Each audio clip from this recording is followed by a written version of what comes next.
Morning dear student. आज class 12 की biology का ऑनलाइन क्लास होगा। Class 12 topic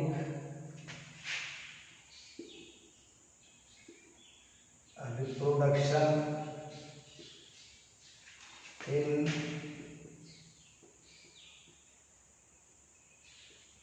human, lecture 1। इस लेटर पर मैंने रिप्रोडक्शन इन फ्लावरिंग प्लांट समाप्त किया था। आज जो टॉपिक शुरू होगी रिप्रोडक्शन इन ह्यूमन, इसका लेक्चर फर्स्ट ये है। तो अब आके देखते हैं कि रिप्रोडक्शन इन ह्यूमन, मनुष्य में रिप्रोडक्शन कैसे होता है। ओके, देखिए मनुष्य जो जितने भी इनवर्टिब्रेट होते हैं सब यूनिसेक्सुअल होते हैं। ऑल वर्टिब्रेट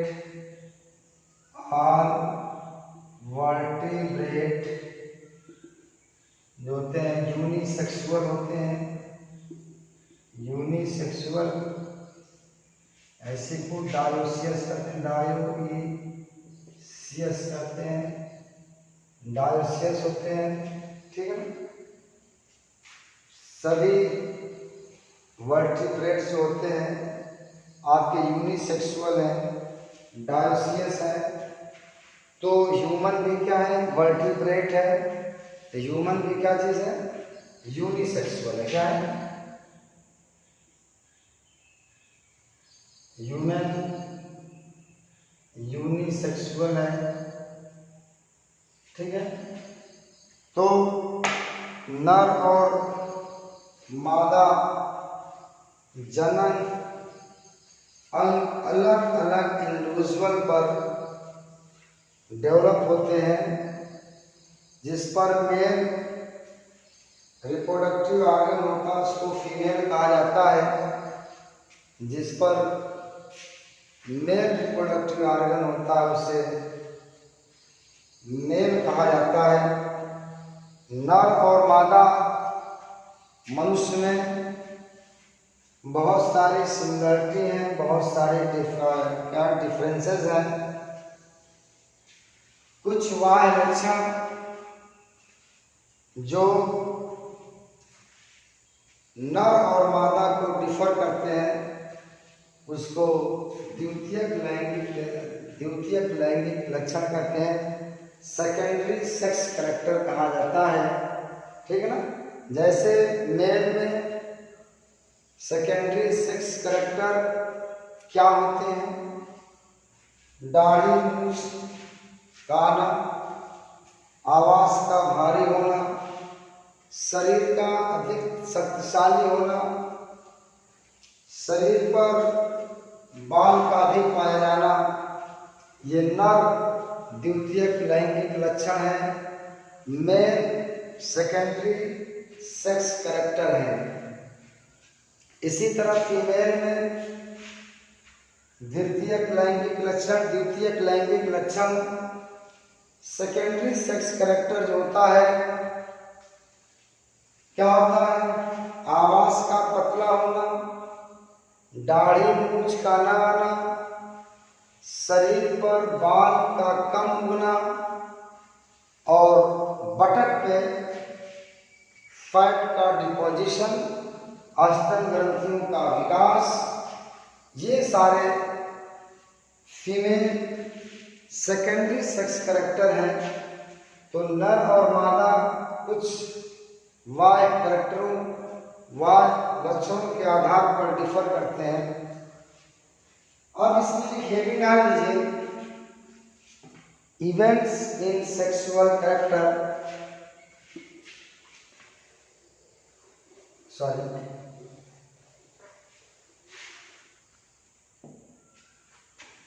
events of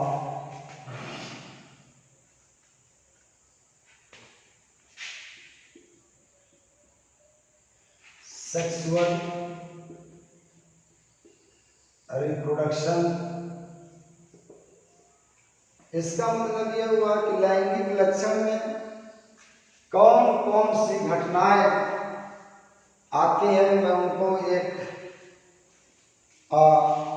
सेक्वेंशियल में आपको वो प्रोसेस बताऊंगा कि सेक्सुअल रिप्रोडक्शन में कौन कौन सी घटनाएं होती हैं। सबसे पहला जो पहली घटना होगी गैमेटोजेनेसिस होगी। क्या होगी? गैमेटोजेनेसिस,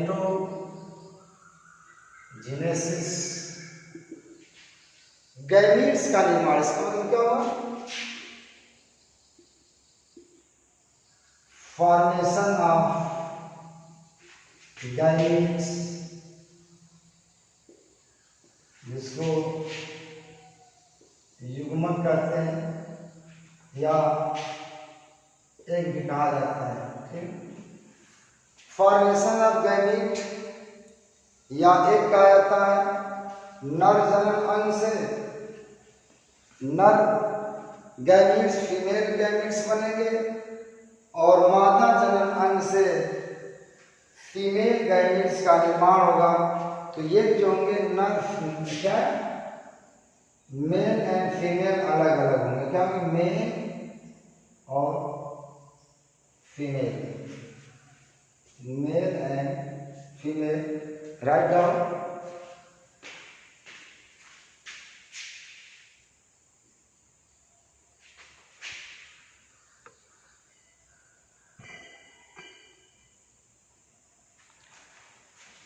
पहला जो घटना होगी गैमेटोजेनेसिस की होगी, फॉर्मेशन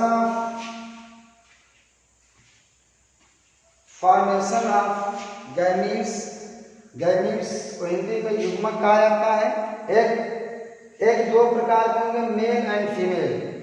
मेल रिप्रोडक्टिव ऑर्गन से मेल एक बनेंगे, फीमेल रिप्रोडक्टिव ऑर्गन से फीमेल एक बनेंगे।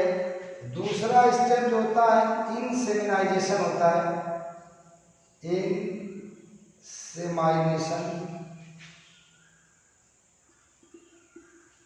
इनसेमाइनेशन, इसमें क्या होगा?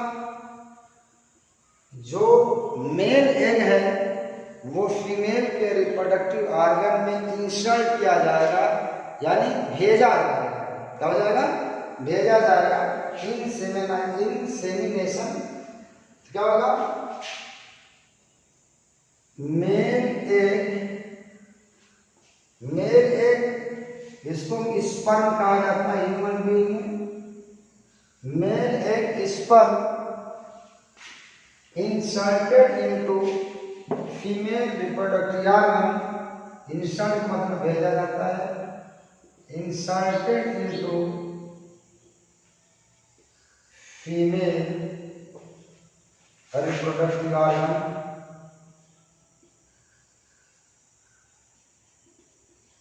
जब नर और मादा नाड़ू बन जाएंगे, इनसेमिनेशन होगा। इसमें मेल एग को फीमेल रिप्रोडक्टिव ऑर्गन में क्या जाता है? इंसर्ट किया जाता है। इंसर्ट का मतलब डाला जाता है, भेजा जाता है। ठीक है ना? इनसेमिनेशन जब स्पर्म नर अंडाणु फीमेल रिप्रोडक्टिव ऑर्गन में जब चला जाएगा तो नर और मादा अंडाणु मेल एंड फीमेल एग क्या करेंगे? फ्यूज करेंगे। इस क्रिया को फर्टिलाइजेशन कहते हैं। क्या कहते हैं? तीसरा स्टेप क्या आएगा? फर्टिलाइजेशन। इसको युग्मक जनन कहते हैं। गैमेट्स को हिंदी में युग्मक कहते हैं। हिंदी में क्या हो जाएगा? गैमेटोजेनेसिस का युग्मक जनन। युग्मक जनन क्या है? युग्मक जनन इसको कहा जाएगा, युग्मक जनन। ओके, फर्टिलाइजेशन का मतलब क्या हो गया? Female male egg fuse to female egg in female reproductive organ. Male egg, ये क्रिया फीमेल के अंदर होगी। क्या होगी? ये क्रिया कहाँ पे होगी? फीमेल के अंदर। मेल एग फ्यूज का मतलब जुड़ जाती है, fuse to female egg in female reproductive organ.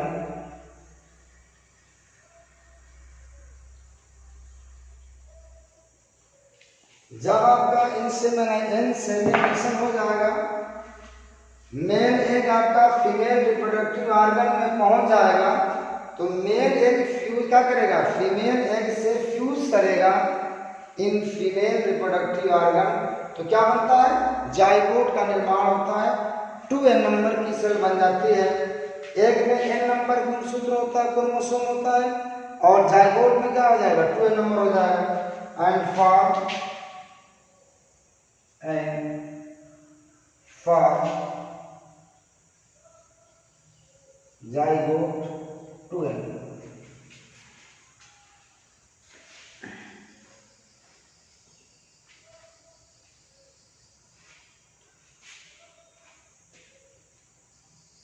ठीक है, ओके। ये हो गया तीसरा स्टेप। आई हो गया चौथा स्टेप।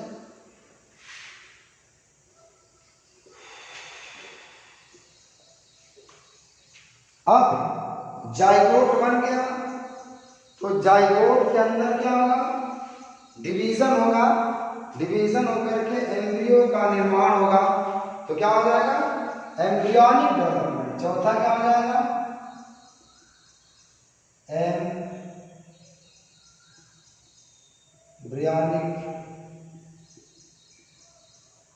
डेवलपमेंट। एम्ब्रियोनिक डेवलपमेंट होगा। इसमें जाइगोट से क्या होगा? एम्ब्रियो का निर्माण होगा। क्या होगा? जाइगोट का एम्ब्रियो से निर्माण होगा। फॉर्मेशन ऑफ एम्ब्रियो, एम्ब्रियो भ्रूण को कहते हैं, और यही एम्ब्रियो चाइल्ड डेवलप होगा। फॉर्मेशन ऑफ एम्ब्रियो फ्रॉम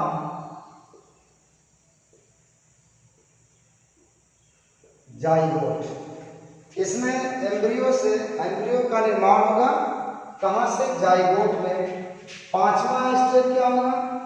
पांचवा स्टेप जो एम्ब्रियो बना है, यह क्या होगा? इम्प्लांटेशन होगा। Implantation,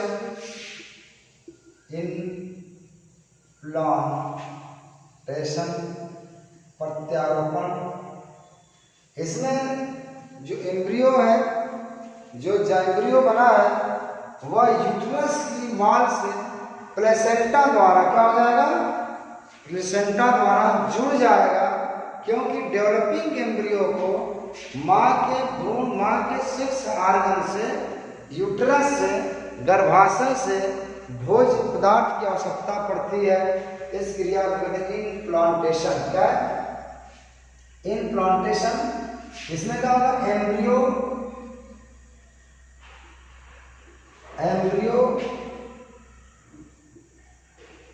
attach to uterus. Uterus किसको कहा जाता है? गर्भाशय।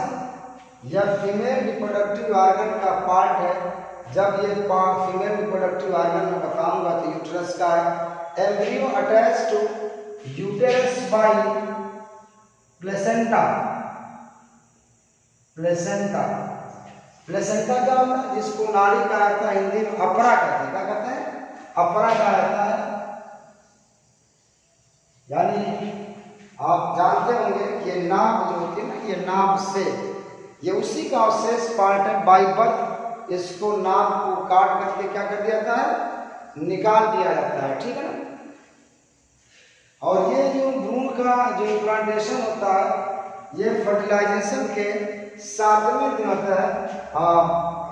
7वें दिन एम्ब्रियो आपका प्लेसेंटा से द्वारा यूटेरस से अटैच हो जाता है। Embryo attach uterus by placenta,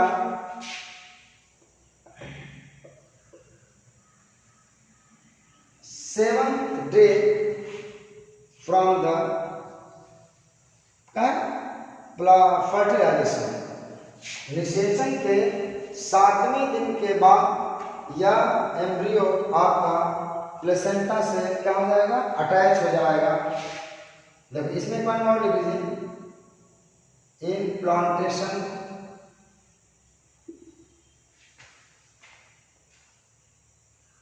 start या done 7th day of fertilization, निषेचन के 7वें दिन आपका एम्ब्रियो जो होगा फीमेल रिप्रोडक्टिव ऑर्गन के यूट्रस से क्या हो जाएगा, अटैच हो जाएगा। ओके, रफ कर दूं, ये हो गया। अब क्या होगा, एम्ब्रियो अब जुड़ गया आपका यूट्रस से। अब क्या होगा, एक गेस्टेशन पीरियड क्या होता है, गेस्टेशन पीरियड इसको कहा जाता है। यानी निषेचन से लेकर के प्रसव का मतलब बच्चे चाइल्ड को बाहर आने तक के समय को गेस्टेशन पीरियड कहा जाता है। निषेचन से लेकर के जब बर्थ होती है उन बीच के बीच का जो मध्य का समय होता है उसे गेस्टेशन पीरियड कहते हैं। द टाइम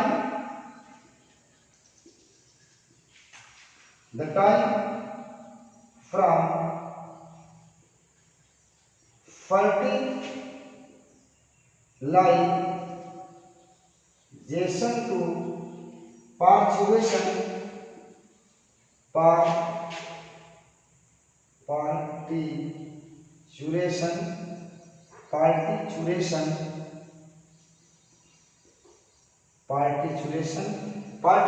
का मतलब होता है बर्थ होना। Parturition is known as gestation period. The time from fertilization to parturition is known as gestation period. Human में जो होता है ये 270 डे होता है, 270 डे होता है और इसको कैलकुलेट करेंगे तो 9 मंथ हो जाएगा। ये समय कितना होता है, 9 महीने का होता है। 9 महीने में एम्ब्रियो आपका चाइल्ड में डेवलप हो जाता है। इसमें क्या होता है, पार्चुरेशन। देखिए gestation period, the time from fertilization to parturition is known as gestation period। बात समझ गए ना, निषेचन से लेकर के बर्थ होने तक के बीच का जो समय होता है उसे gestation period कहते हैं। अलग अलग एनिमल में gestation period अलग अलग होता है। ह्यूमन बीइंग में 270 डे होता है, 9 मंथ। कितना, 9 मंथ।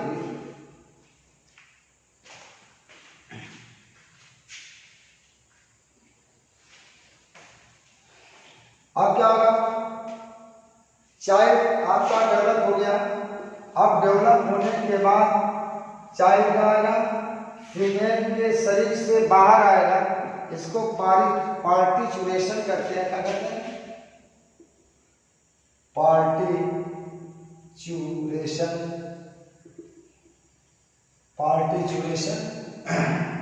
इसका मतलब the child come out from the body, female body is known as particulation.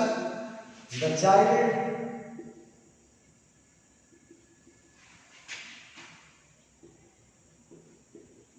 come out from female body। या पार्चुरेशन में का मतलब क्या होता है, जो चाइल्ड आपका डेवलप हो गया है फीमेल रिप्रोडक्टिव ऑर्गन में, वह फीमेल रिप्रोडक्टिव ऑर्गन या मेल फीमेल से के शरीर से बाहर आएगा। इस क्रिया को पार्चुरेशन कहते हैं। तो ये इवेंट्स आपके सेक्सुअल रिप्रोडक्शन में आएंगे, सबको हम आगे पढ़ेंगे। तो चलिए मैं शुरू करता हूँ रिप्रोडक्टिव ऑर्गन में। अब चूंकि ये यूनिसेक्सुअल है तो अलग अलग इंडिविजुअल पे अलग अलग रिप्रोडक्टिव ऑर्गन होंगे। तो लिखिए इसमें सेक्स ऑर्गन। देखिए सेक्स ऑर्गन इसमें पढ़ा जाएगा सेक्स ऑर्गन। अब ये सेक्स ऑर्गन इसमें दो प्रकार के हैं। एक आपका मेल सेक्स ऑर्गन चाहे रिप्रोडक्टिव ऑर्गन सेक्स ऑर्गन या रिप्रोडक्टिव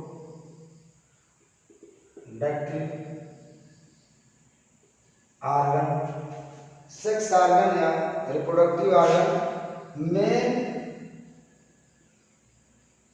रिप्रोडक्टिव ऑर्गन,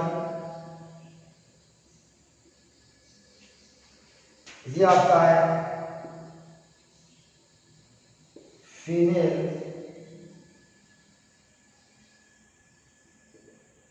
डक्टिव ऑर्गन। ठीक है, ये दो प्रकार के हैं, मेल रिप्रोडक्टिव ऑर्गन और female reproductive organ. Male reproductive organ mail में पाया जाएगा और female reproductive organ female reproductive organ female में पाया जाएगा। तो राइट डाउन। ओके हो गया। अब आते हैं मेल रिप्रोडक्टिव, एक दोनों को अलग अलग हम पढ़ेंगे कौन कौन से रिप्रोडक्टिव ऑर्गन में कौन कौन से ऑर्गन है, उनका क्या काम है, सबको एक एक करके पढ़ा जाएगा। तो पहला हेडिंग डालते हैं मेल रिप्रोडक्टिव ऑर्गन।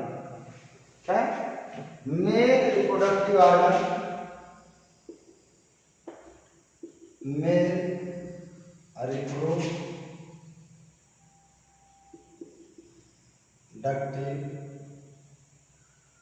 ऑर्गन, ये आपको पता है मेल में पाया जाएगा। ठीक है, अब देखिए मैं इसका थोड़ा सा स्ट्रक्चर बना करके आपको दिखाता हूं, इसकी क्या पोजीशन होती है, क्या है ये देखिए आपका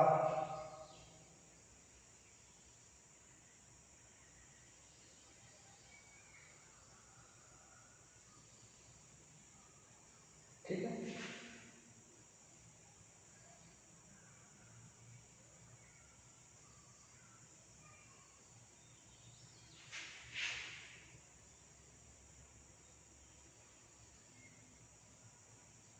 ओके, ये देखिए आपका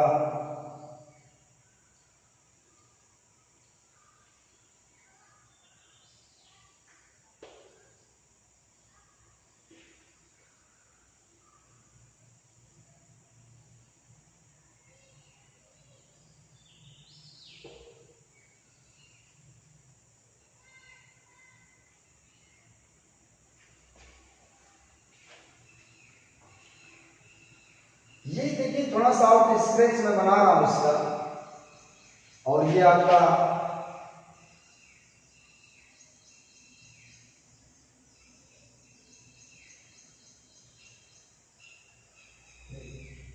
ये आपका टेस्टिस है। क्या है टेस्टिस, विश्व कहा जाता है।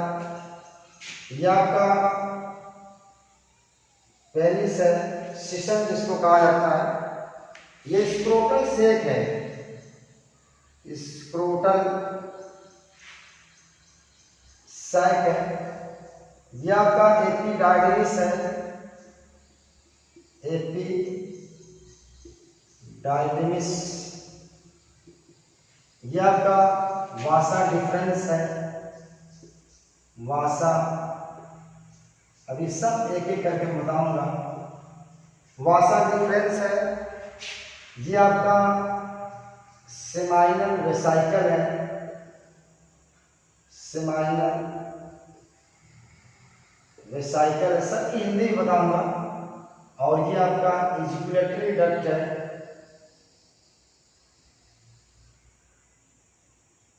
स्खलन नालिका।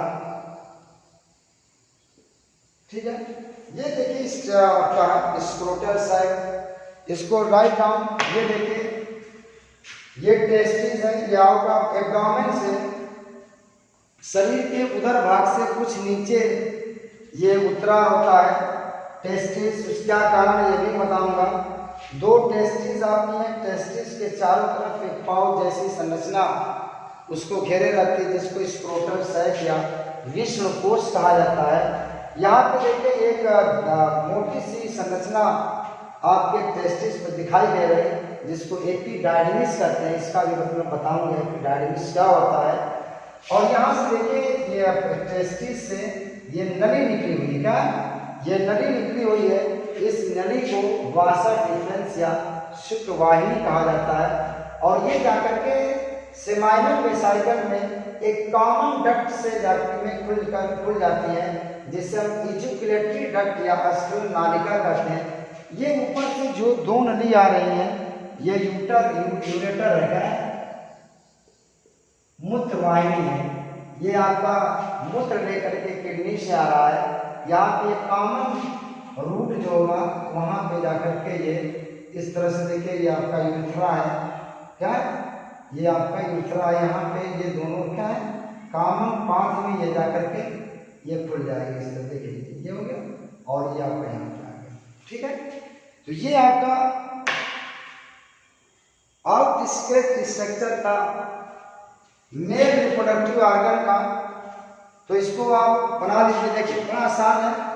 ये दो टेस्टिस जो शरीर के उधर भाग एब्डोमेन से नीचे उतरा रहता है, ये इसकी चारों तरफ एक पाउच जैसी स्किन की परत घिरी रहती है, जिससे हम क्या कहते हैं, स्क्रोटल सैक कहते हैं। क्या कहते हैं? स्क्रोटल सैक कहते हैं। स्क्रोटल सैक देखिए आप टेस्टिस पे आप देखेंगे, दोनों टेस्टिस पे एक मोटी सी संरचना एक तरफ आपको दिखाई दे रही है, जिसे हम एपिडाइडिमिस कहते हैं। क्या मतलब होता है इसका, सब मैं एक एक करके आपका डिटेल्स दूंगा। और एपिडाइडिमिस से प्रत्येक टेस्टिस से क्या है, आपकी नली निकली होती है, जिसको वासा डिफरेंस या शुक्रवाहिनी कहते हैं, जो शुक्राणुओं को सेमाइनल वेसाइकल में पहुंचाने का काम करती है। ये देखिए एक ब्लैडर जैसी संरचना है, काफी फ्लेक्सिबल होती है। इसको सेमाइनल वेसाइकल या शुक्राशय कहते हैं। ये दोनों वासा डिफरेंस ये देखिए यहाँ पे एक कॉमन डक्ट में जाकर खुलती है, यानी ऐसी डक्ट जिसमें दोनों वासा डिफरेंस खुल जाती है, उसको इजुकुलेटरी डक्ट कहते हैं या स्खलन नालिका कहा जाता है। ऊपर से जो दो नली आपकी आ रही हैं, ये भी आपको यूरेथ्रा में, ये जो बीच का चित्र है पेनिस में, इसको यूरेथ्रा कहते हैं। इसी यूरेथ्रा में दोनों यूरेटर, दोनों एक किडनी, इस किडनी का ये आपका राइट किडनी है, लेफ्ट किडनी है। राइट किडनी से यूरेटर और लेफ्ट किडनी से यूरेटर आकर के यूरेथ्रा में खुल जाता है। ठीक है ना, तो ये आपका बना दीजिए, बनाइए।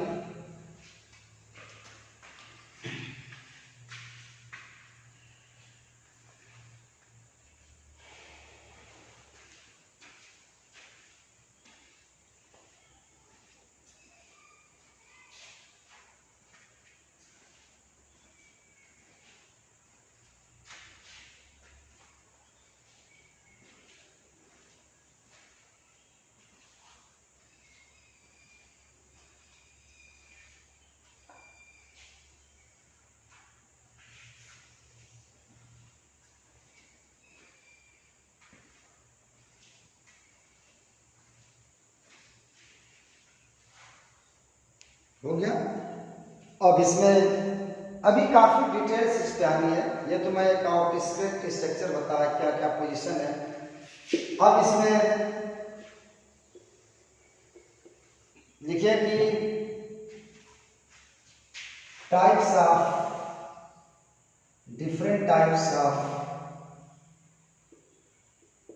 डिफरेंट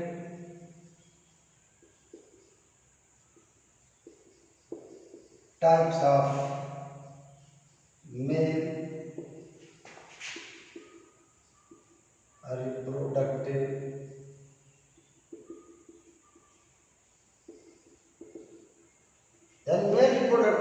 सिस्टम में कौन कौन से ऑर्गन आपके आते हैं? तो पहला तो आपका टेस्टिस,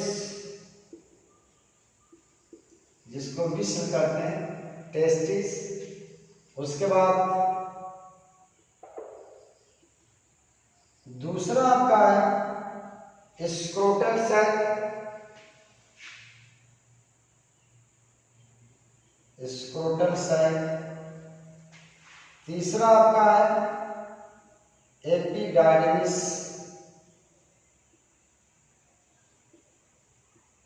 एपिडार्मिस। चौथा है वासा डिफरेंस, वासा डिफरेंस, ये जो आपके है वासा डिफरेंस। चौथा है सेमाइनल वेसाइकल। पांचवा आपका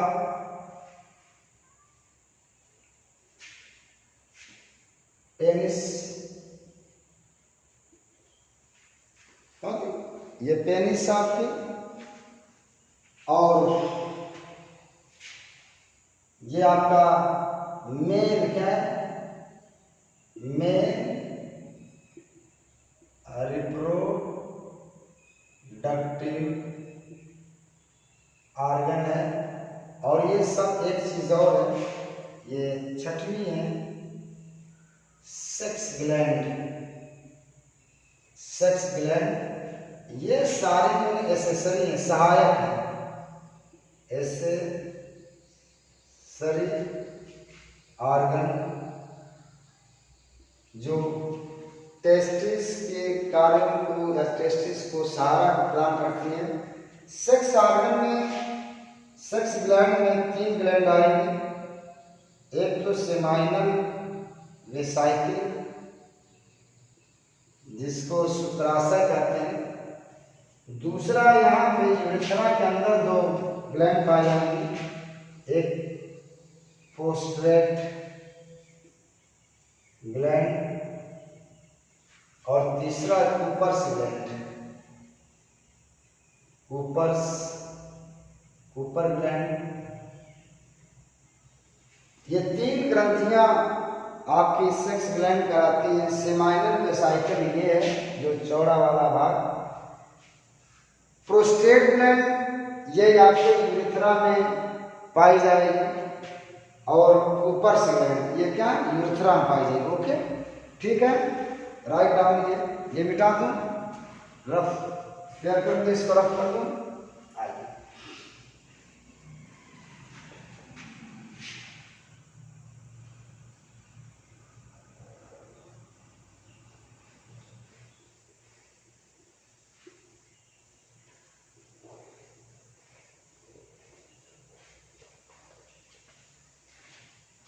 ये डिफरेंट सेक्स ऑर्गन या मेल रिप्रोडक्टिव ऑर्गन है, इसको आप बना लीजिए टेस्टिस। इसको हिंदी में, अभी हिंदी सबकी मैं बताऊंगा, जब एक एक डिटेल्स लूंगा तो सबकी हिंदी में बताऊंगा। इस testis, scrotal cell, epididymis, vasa deferens, penis, sex gland. Okay, आइए चलिए मैं आप मैं इसमें से एक लेता हूँ। पहले स्क्रोटल सेल लेता हूँ, क्योंकि सबसे भारी स्ट्रक्चर स्क्रोटल सेल है। स्क्रोटल सेल, इसको विष्ण कोश कहते हैं, विषम कोश क्या कहते हैं? विष्ण कोश कहा जाता है। विष्ण कोश स्क्रोटल सेल मेसोनेफ्रॉन किडनी का डेवलपमेंट जहां से होता है, या किडनी के पास प्राइमरी पायरोटोनियम पेरिटोनियम से टेस्टिस का विकास होता है। तो टेस्टिस जो होती है ड्राइव फ्रॉम, देखो टेस्टिस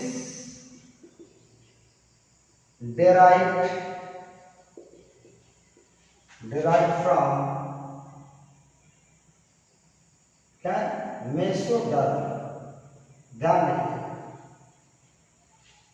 पूरा मेसोडर्म जो हमारे जो ऑर्गन डेवलप होते हैं वो थ्री एम्ब्रियॉनिक लेयर्स होते हैं। 3 एम्ब्रियॉनिक लेयर आपने होती हैं, एक एंडोडर्म, मेसोडर्म, एक्टोडर्म। सभी में एम्ब्रियॉनिक लेयर से अलग अलग ऑर्गन का डेवलपमेंट होता है। तो में रिप्रोडक्टिव ऑर्गन में कोई भी पार्ट हो, ऑल रिप्रोडक्टिव ऑर्गन मेसोडर्म से उनका डेरिवेशन है, ड्राइव होते हैं। आपका यूरिनरी रिप्रोडक्टिव ऑर्गन या कहो कि आपका एक्सक्रीटरी रिप्रोडक्टिव ऑर्गन सर्दी तंत्र भी, चाहे ब्लड सर्कुलेटरी सिस्टम है, आपका रिप्रोडक्टिव सिस्टम है, आपका एक्सक्रीटरी सिस्टम है, सब के सब भ्रूण की मेसोडर्म से इनकी क्या है उत्पत्ति होती है। तो यह पहले किडनी के पास primary peritoneum, testis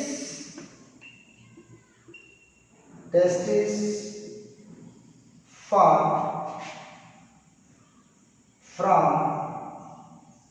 primary peritoneum near मेसोनेफ्रॉन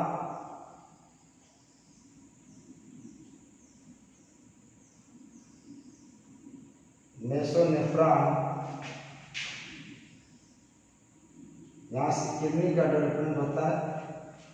testis from primary peritoneum near mesonephron, from mesonephron लिखिए इसमें।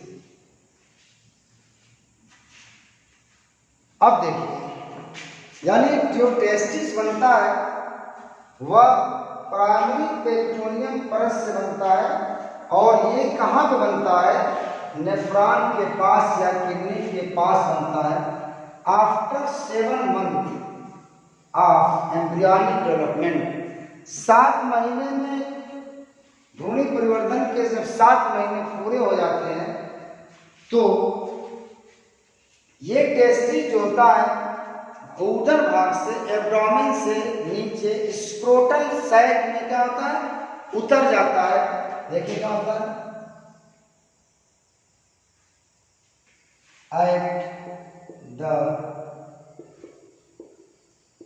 at the 7th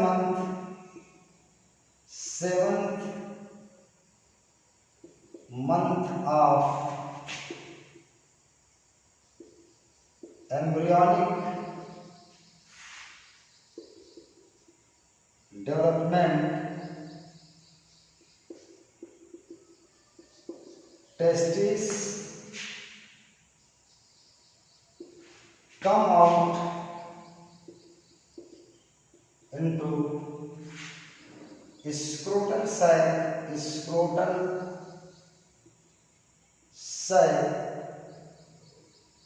from abdomen.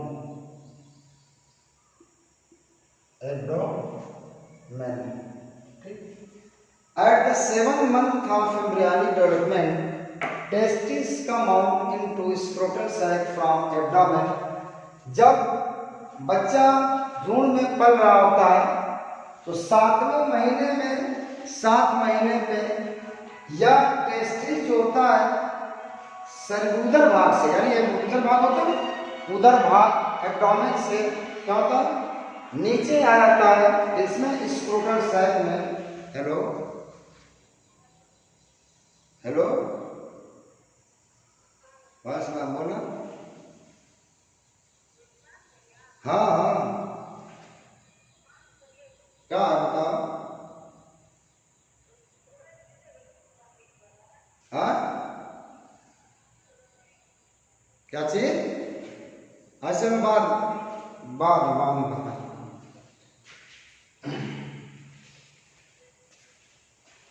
Okay, आइए स्क्रोटल सैक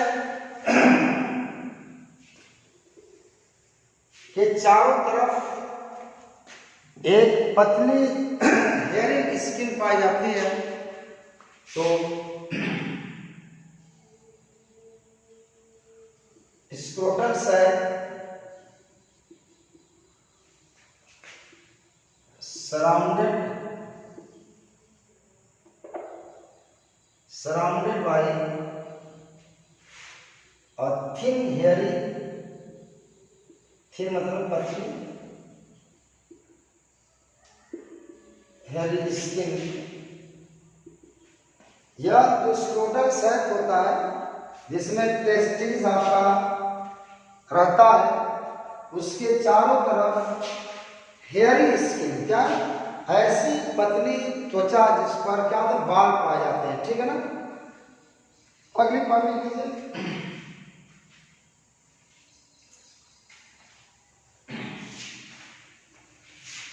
अगली पॉइंट में जो स्क्रोटल सैक होता है ना, स्क्रोटल सैक बीच से दो बराबर भागों में डिवाइड हो जाता है।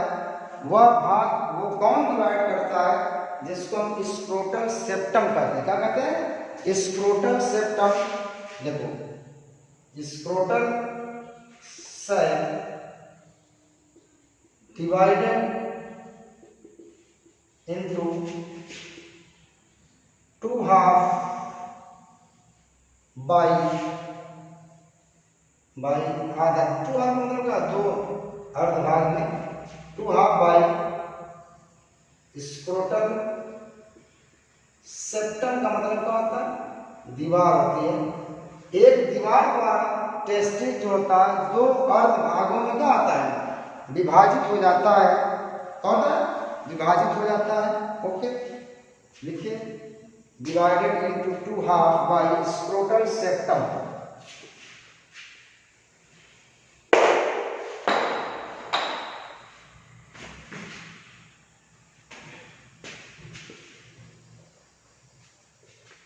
हो गया। अब देखिए, मिटा दो, मिटा दो, चलिए लिखिए। अब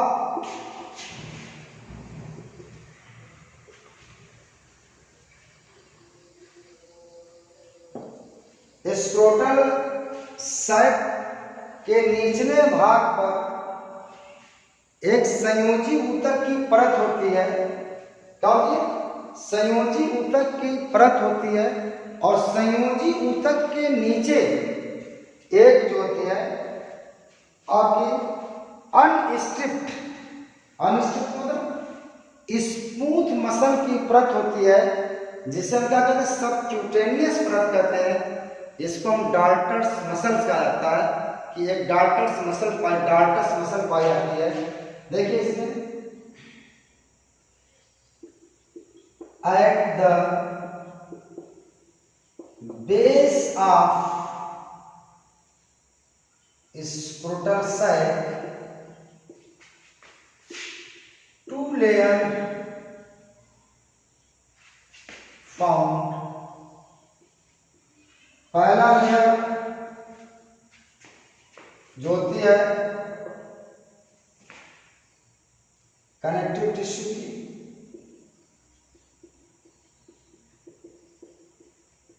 और दूसरी लेयर जो होती है सबक्यूटेनियस लेयर कहा जाता है उसको। अभी मैं बताऊंगा आपको। सबक्यूटेनियस लेयर और सबक्यूटेनियस लेयर जो बनी होती है यह स्मूथ मसल्स की होती है। क्या होती है? स्मूथ मसल्स की होती है। इसको डाल्टस मसल भी कहते हैं। क्या कहते हैं? बहुत इंपॉर्टेंट है, डाल्टस मसल्स, डाल्टस मसल्स कहते हैं। तो जो स्क्रोटल सैक होता है, स्क्रोटल सैक के निचले भाग पर दो परत होती है। एक ऊपर जो थी कनेक्टिव टिश्यू की परत होती है, संयोजी ऊतक की परत होती है। उसके नीचे आपकी स्मूथ मसल की सबक्यूटेनियस लेयर पाई जाती है। इसमें इसके मसल्स को डाल्टस मसल कहते हैं। डाल्टस मसल का काम क्या होता है मैं अभी बताऊंगा। ओके, देखिए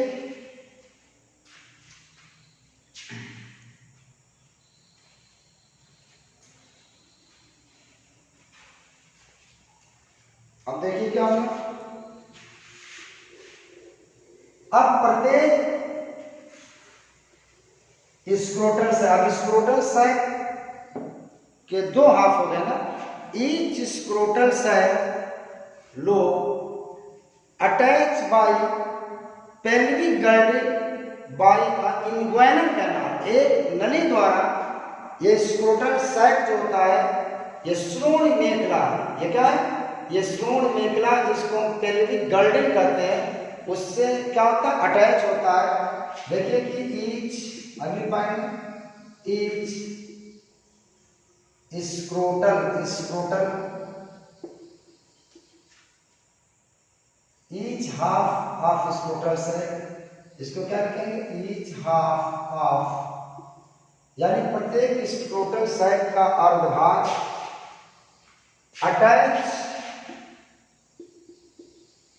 attach to pelvic girding by a canal is known as inguinal canal। Underline, जो आपका ईच स्क्रोटल सैक है वो अटैच होता है to the pelvic girdle. Pelvic girdle का ये पेल्विक गर्डिल है, इसको हम श्रोण मेखला कहते हैं, जिसमें हमारे लोअर लिम्ब क्या होते हैं जाकर के फिट रहते हैं, इससे जाकर के प्रत्येक स्क्रोटल सैक क्या होता है, अटैच होता है। तो अब देखिए इसमें pelvic girdle by canal is known as inguinal canal. अब आइए देखिए बड़ी इंपॉर्टेंट चीज है, अब अगली पार्ट में एक एक करके मैं अभी और आपको बताऊंगा, एक एक शब्द आपका, एक एक टर्म आपका बिल्कुल क्लियर कट होगा, कहीं पे कोई कंफ्यूजन नहीं होगा। स्क्रोटल सैक किससे अटैच होता है, पेल्विक गर्डिल से, किसके द्वारा, इंग्वाइनल कैनाल। इंग्वाइनल कैनाल का मतलब होता है, देखिए एक टर्म आएगा क्रीमैस्टर, क्रीमैस्टर मसल्स, ये क्या होती है, अभी मैंने बताया था कि स्क्रोटल सैक के निचले भाग पर एक आपके कनेक्टिव टिश्यू की लेयर होती है, उस कनेक्टिव लेयर को एब्डोमेन की कनेक्टिव लेयर से ये जोड़ने का काम करती है। इस मसल्स, इसको कहते हैं क्रीमैस्टर मसल्स, क्रीमैस्टर मसल्स। देखिए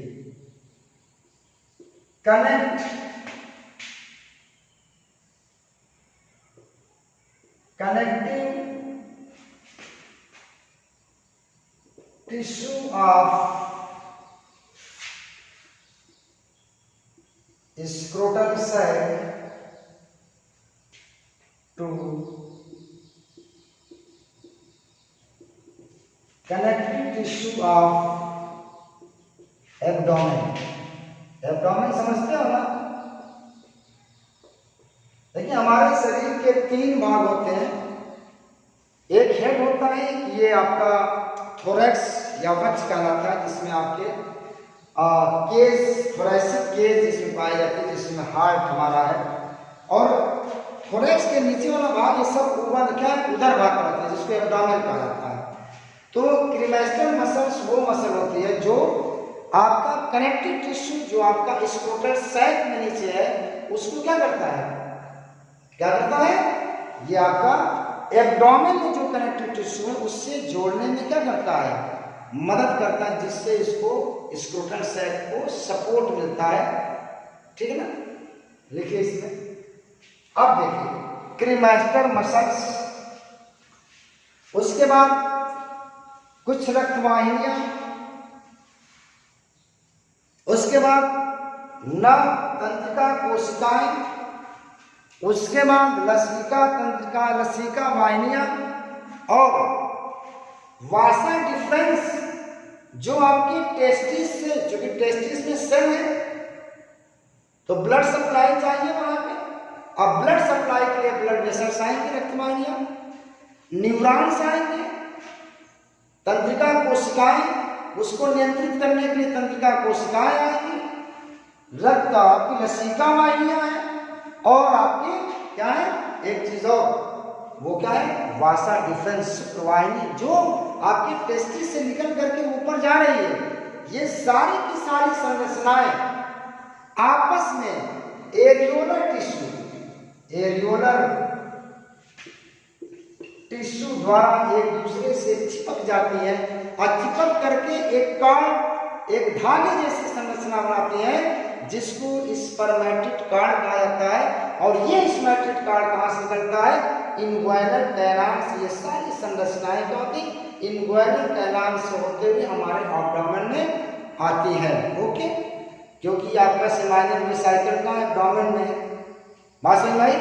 देखिए इस संकेत अभी मैं एक स्ट्रक्चर बनाऊंगा, उसमें सारी चीजें आपका कॉन्सेप्ट क्लियर होंगे। देखिए क्रीमास्टर मसल्स हो गई, उसके बाद क्या हो गया ब्लड वेसल्स रक्तवाहिनी, उसके बाद लिम्फ वेसल्स लसिका वाहिनी जिससे लसिका जाएंगे, उसके बाद nerve and Vasa difference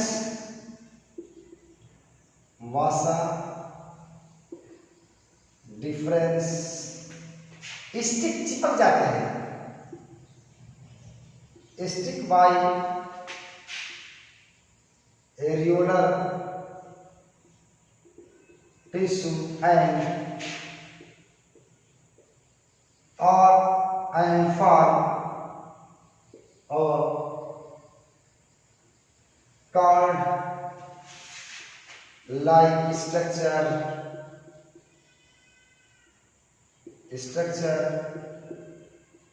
is known as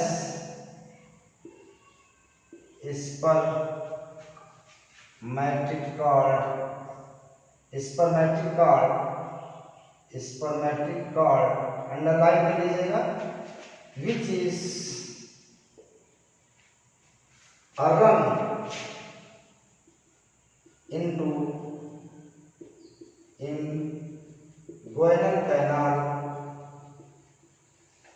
समझिए cremaster muscles, blood vessels, lymph vessels, nerve and Vasa difference stick by areolar tissue and a card-like structure is and form a card-like structure is known as spermatic cord which run into inguinal canal। जो inguinal canal से मैंने बोला था ना कि scrotal sac से एक नली निकलती है जो आपके पेल्विक गर्डल से जाकर के जुड़ती है, इसी नली से ये सारी संरचनाएं ऊपर आकर के उधर भाग में आएंगी। ये सारी कहां से आ रही है, सब टेस्टिस से आ रही है, स्क्रोटल सैक से आ रहे हैं। ओके, देखिए लिख लो। आइए ये बात हो गई। अब देखिए इसमें एक सवाल ये आता है कि हमारा टेस्टिस ह्यूमन बीइंग का ये आउट ऑफ द एब्डोमेन क्यों आता है, क्या कारण है, ये भी एब्डोमेन में रहता उधर भाग में। इसका कारण ये है कि स्पर्म मैचुरेशन के लिए शरीर ताप से 2 से 3 डिग्री सेंटीग्रेड कम ताप की आवश्यकता पड़ती है, इसलिए यह उधर भाग से उतर करके नीचे आकर के टेम्परेचर को मेंटेन करता है। ओके, अब आइए मिटा दो इस चीज को, आप लिख लीजिएगा। देखिए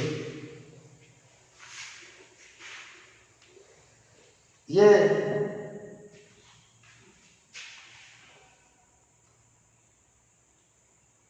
reason of testis found below abdomen, क्या रीजन है, फॉर for maturation, परिपक्व, for maturation of sperm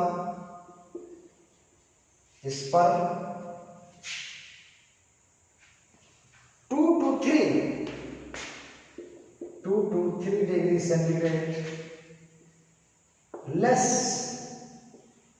temperature required from body due to this reason is testis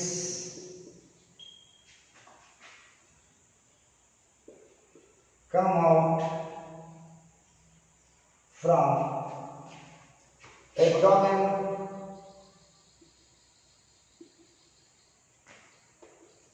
for maturation of sperm, शुक्राणुओं के परिपक्वन के कारण 2 से 3 degree centigrade plus temperature require होता है from body, due to this reason testis come out from abdomen. ठीक है, एट टाइम ऑफ सर्दियों के दिनों में आप देखेंगे कि स्क्रोटल सैक आपका काफी सिकुड़ कर छोटा हो जाता है।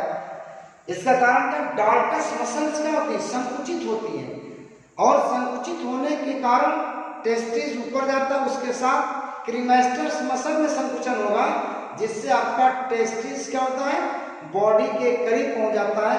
क्योंकि गर्मियों के दिनों में बॉडी के बाहर टेम्परेचर बहुत कम होता है, क्या होता है, टेम्परेचर कम होता है, तो स्पर्म मैचुरेशन के लिए अब यहाँ पे टेम्परेचर ज्यादा चाहिए, जिसके कारण स्क्रोटल सैक आपका छोटा होकर के आपका क्रीमेस्टर मसल्स जो संकुचित करेंगे, जिससे आपका टेस्टिस का ऊपर आएगा और स्क्रोटल सैक क्या हो जाएगी, छोटी हो जाएगी।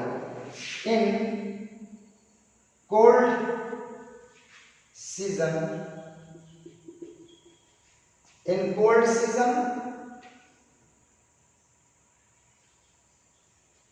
scrotal sac become small and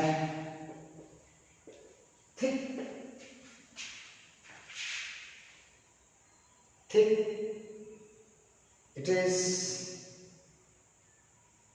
It is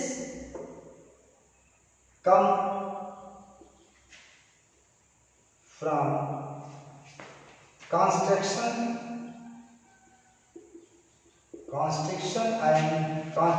in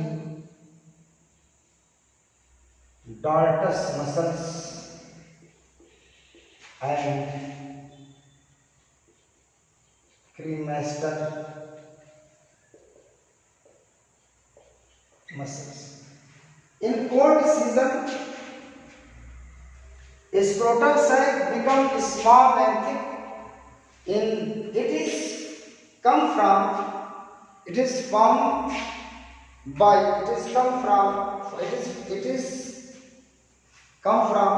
contraction in dartus muscles and cremaster muscles में संकुचन के कारण ऐसा होता है, क्योंकि बॉडी को क्या होना चाहिए, आपको इस बाहर टेम्परेचर आपको क्या हो जाए, कम हो गया है, और शरीर में टेम्परेचर ज़्यादा है, तो बॉडी के टेम्परेचर को प्राप्त करने के लिए आपका टेस्टिस जो होगा बॉडी के करीब जाएगा। For due to it is come from constriction in dartos muscles and cremaster muscle for getting suitable temperature, उचित ताप प्राप्त करने के लिए ऐसा होता है। लिख लीजिए, लिख लिया। अब आइए, ये तो हो गया।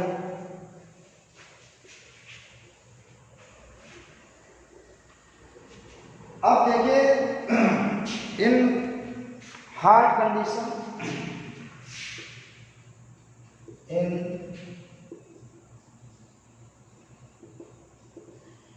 इन हॉट कंडीशन, गर्मी के दिनों में आपका टेम्परेचर काफी ज्यादा रहता है बॉडी का भी, तो ये आपका स्क्रोटल साइड क्या होता है,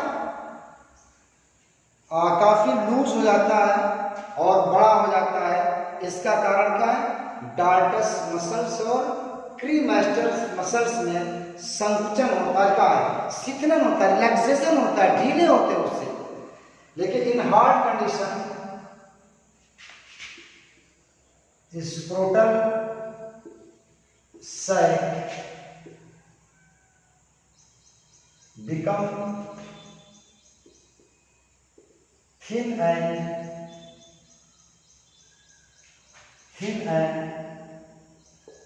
large due to relaxation in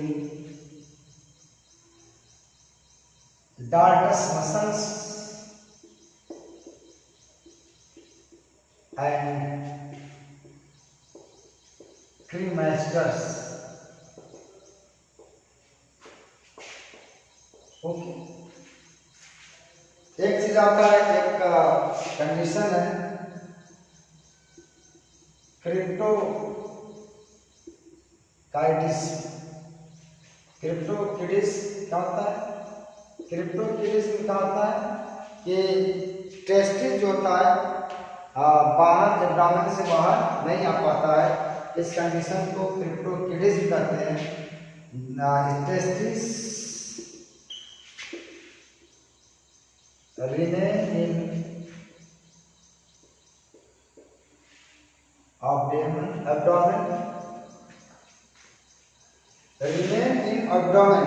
इसमें क्या होता है, आपकी टेस्टिस जो होती है रिमेन इन एब्डोमेन, उदर में ही बनी रह जाती है, उदर से बाहर नहीं आ पाती है। इसको क्रिप्टोकाइटिस कहते हैं। ये बच्चों में अगर ऐसा है तो अर्ली एज में इसको बाय सर्जिकल इसको स्क्रोटल सैक में लाया जाता है। अगर ऐसा ना हो तो उस बच्चे में स्पर्म का मैच्योरेशन नहीं होगा और वो बच्चे के अंदर रिप्रोडक्शन क्षमता नहीं होगी। ये चीज़ अगर किसी बच्चे में है तो अर्ली एज में बाय ऑपरेशन बाय सर्जरी आप टेस्टिस को आपको स्क्रोटल सैक में आपको लाना पड़ेगा। अगर ऐसा नहीं किया तो वो उस बच्चे में स्पर्म मैच्योरेशन नहीं होगा और स्पर्म मैच्योरेशन नहीं होगा तो फर्टिलाइजेशन नहीं होगा तो उसमें क्या होगा, रिप्रोडक्शन नहीं होगा। ओके, अब आइए ये जितने सारे मैंने स्क्रोटल सैक के बारे में स्ट्रक्चर बताया है उससे मैं एक स्ट्रक्चर आपको एक और में देता हूँ इस तरह से। चलिए ठीक है, ये आपका टेस्टिस हो गया, ठीक है, टेस्टिस हो गया और ये आपका, चलिए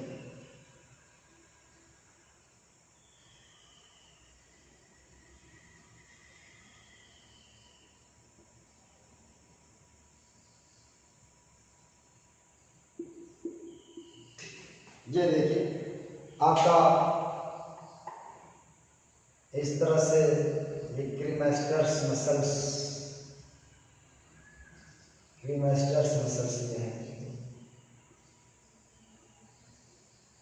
क्रीमास्टर्स मसल्स ये यहाँ से अटैच होता है और ये उल्टे मैंने बनाया ना, ये आपका उल्टा स्ट्रक्चर है। ये आपकी फिर यहाँ से आर्टरीज और वेन आपकी जा रही हैं, जो भी इसमें स्ट्रक्चर आती है, आर्टरी और वेन है, फिर वासा डिफरेंशिया इसी से जा रही है, ठीक है। चूँकि ये लेवलिंग नहीं है, वासा डिफरेंशिया है। इसी तरह यहाँ पर भी होगा, यहाँ पे ये आपका क्रिस्टर्सल मसल्स आती है, ठीक है, स्केलेटल मसल है, उसके बाद वासा डिफरेंशिया आती है, ठीक है। इस तरह से वासा डिफरेंशिया यहाँ से आप जा रही है, ठीक है। ये आपकी स्ट्रक्चर स्क्रोटल सैक का है, स्क्रोटल सैक का स्ट्रक्चर है। और ये आपका फिर बॉडी पार्ट आपका इस तरह से, ये आपका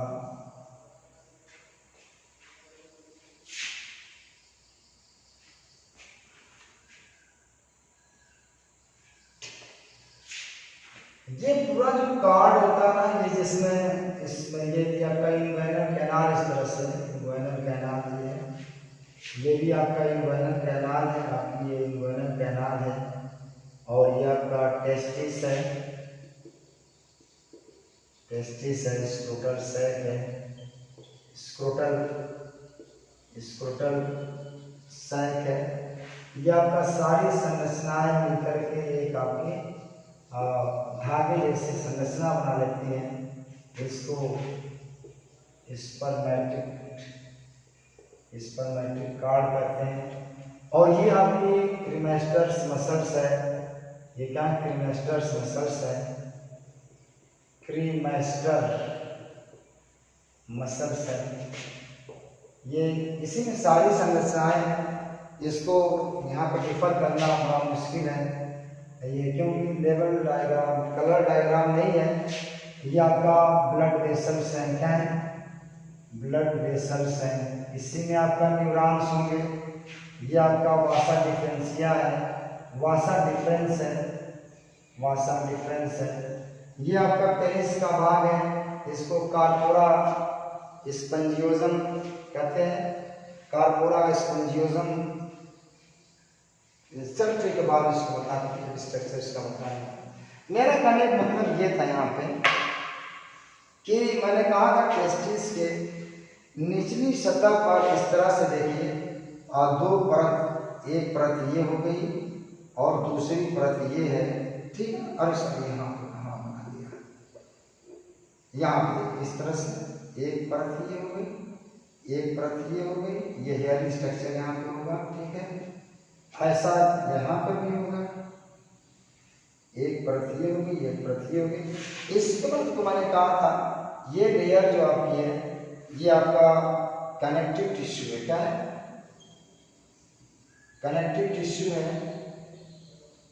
और ये लेयर आपकी जो है ये आपका सबक्यूटेनियस या डार्टस मसल जिसको कहते हैं,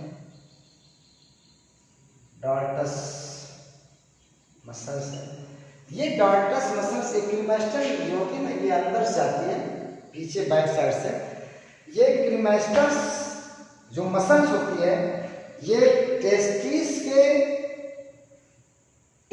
के सबक्यूटेनियस या डार्टस मसल्स को एब्डोमेन के कनेक्टिव टिश्यू से जोड़ने का काम करती है। ऐसे मसल को क्रीमेस्टर्स मसल कहते हैं, ठीक है ना। अब ये इसी इन्वाइनल कैनाल है, ये क्या है, इन्वाइनल कैनाल है, इन्वाइनल कैनाल है। इसी से होकर के सब structure, vasa deferentia, blood vessels, neuron, lymph vessels, cremaster vessels, ये सारी मिलकर के इसी इन्वाइनल कैनाल से ऊपर जाती हैं। और ये सारी संरचनाएं एरियोलर कनेक्टिव टिश्यू द्वारा आपस में क्या होती हैं, चिपक जाती है। उसको हम क्या कहते हैं, स्पर्मेटिक कार्ड कहा जाता है, स्पर्मेटिक कार्ड कहा जाता है। ओके, तो ये आपका थोड़ा सा जो मैंने दिखाया है उसके बाद मैंने कहा कि कोल्ड कंडीशन में टेस्टिस होता है ऊपर बॉडी की तरफ जाता है। कारण है कि बाहरी इन्वायरमेंटल टेम्परेचर क्या होता है, कम होता है, तो इसको टेम्परेचर ज़्यादा चाहिए। ये डार्टस मसल संकुचित होती है, संकुचित होने से, कांस्ट्रिक्ट होने से क्या होती है, स्क्रोटल सैक थिक हो जाता है, थिक होकर के छोटा हो जाता है। और क्रीमेस्टर मसल भी क्या होगी, ये भी इनके अंदर भी संकुचन होगा।